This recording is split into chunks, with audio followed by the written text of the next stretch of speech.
We know West Central Pennsylvania is full of history. From the railroads and mining towns to the commerce and generations who have lived here, it all makes for some wonderful stories that one local and world-renowned author has put to paper to keep the memories alive. But stories about the history of local department stores isn't all he's penned. Bob Jeschonek has published a kaleidoscope of different stories and genres that anyone would be interested in reading.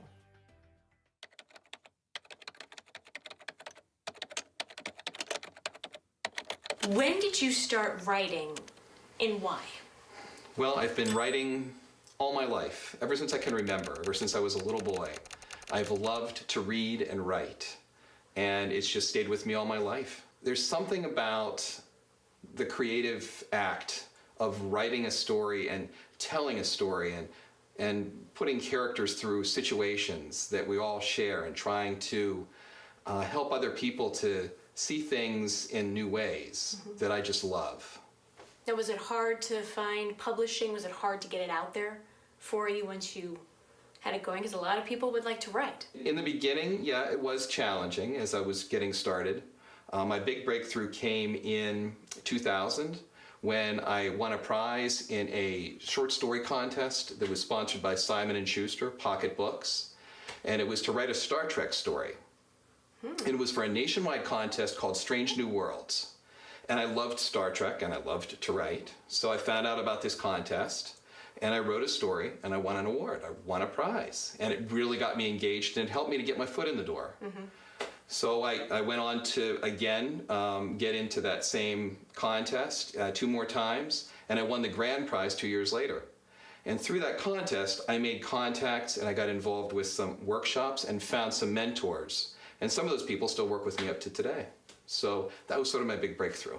Once you get that foot in the door, and once you get that initial start, that initial kickstart, there's no easy way. There's no easy road. It's just a lot of hard work and sitting down and forcing yourself to be disciplined. And yet, while you're being disciplined, having fun at it and being creative. And so it's a unique discipline, and that's one of the things that I love the most about it. And it's also important to have a supportive family. People who care about your work and care about you and want you to succeed and help you to succeed. And my wife, Wendy, has helped me in so many ways over the years. In fact, I found most of my success after I met Wendy. Now, you are also known in this area for writing these stories on the old department stores between Altoona and Johnstown, covering Gloucester Brothers, Penn Traffic, Gables. Yeah. Talk to us about those. Oh, I love putting those books together. I love them. They are truly a passion of mine.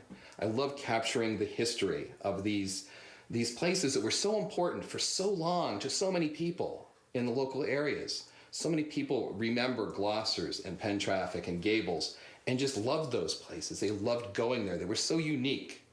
And they're experiences that people today, young people today, probably aren't ever going to have, or aren't ever going to have in the same way. So I wanted to try to capture that in those books.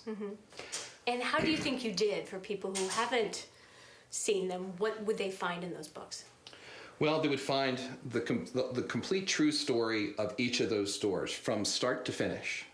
And it includes the ups and the downs, but also lots of great memories and tons of photos.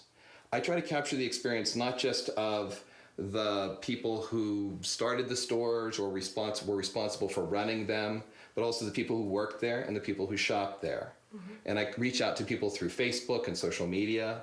I get their memories and I put them in the book along with the overall story of the stores. Now, you're also working on a new book about the old Richland Mall that I saw was coming out this year. Is that?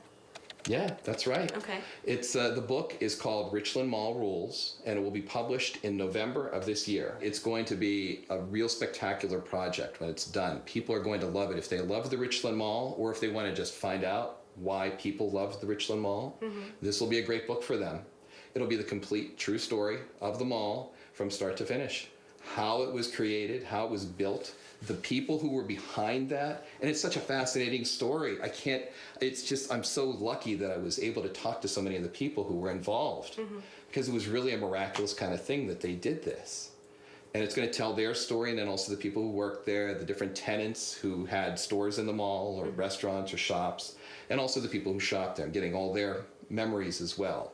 Now, obviously, you've already done so much writing, because not just those books about the stores, but many others. What else is on the horizon for you? Wow. Well, I have a number of fiction projects that are in the cooker that I'm trying to pull together now. I have 10 stories that are going to be published in anthology books over the next year or so. There's a new magazine coming out, which is actually a new version of an old magazine called Pulp House. And I'll have a story in every issue of that new magazine. And in fact, I'll be featured on the cover of each of those. So that's pretty exciting. I'm going to hopefully use some of that energy to help launch a new series, a new science fiction series, which I hope to start writing soon. Other than being an author, you have a full-time job. Tell us more about yourself. During the day, I work as a technical writer for a local software development company. And that's a really challenging and interesting job in itself. And it does occupy my full-time hours every day. And then I come home and I spend time with my wife. We have dinner, and then I write. And that's my daily routine. On the weekends, I spend more time on other things as well. But it can be a challenge, but it's also something that I learned early on that I could do. It's a drive, and it's an integral part of your personality.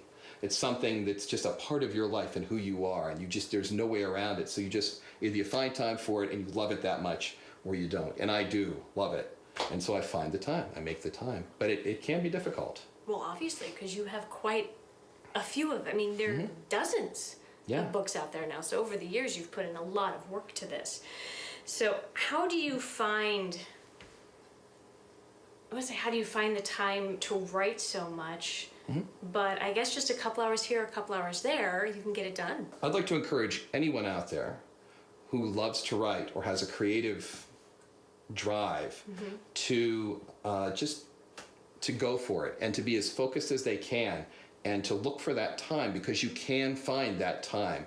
No matter how busy you are, you can find some time in your day where you can write something or think about writing something. There are always ways to fit it into your daily schedule. Even if you have little kids running around, some of the most successful writers today have large families or have become successful while raising small children.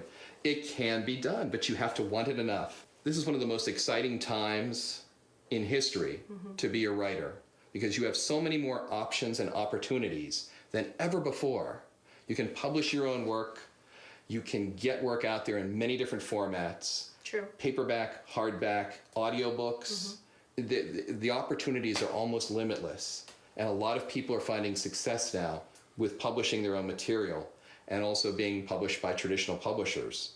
So it's just a great time to be a writer, and people who have stories in their minds and in their hearts that they want to tell, they're very fortunate to be able to do that now. And I just would encourage them to do so, because it's a lot of fun and it's exciting and it can be very profitable as well.